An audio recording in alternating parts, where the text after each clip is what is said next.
Relationship की quality को improve कैसे किया जा सकता है?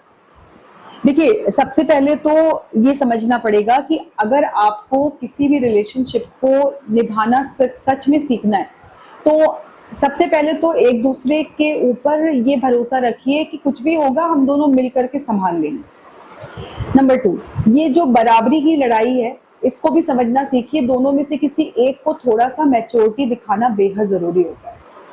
नंबर 3, जैसा कि कई बार कुछ लड़कियों में होता है कि शादी के बाद वो टू मच एडवाइजेबल अपने मायके को मानती है। ये आजकल एक बहुत बड़ा कारण बन के तैयार हो रहा है कि आप बैठे तो यहाँ पर हैं और आपके मन में ये है कि कोई प्रॉब्लम होगी तो मैं अपनी माँ से पूछ लूंगी, मैं अपनी सिस्टर से सलाह ले लूंगी। बिल्कुल लीजिए, लेकिन आप ये बिल्कुल मत भूलिए कि आप एक अलग माहौल में आई हैं, अलग माहौल में आए हैं, तो वहां कुछ ना कुछ ऐसा होगा जो आपके सोच के अगेंस्ट होगा।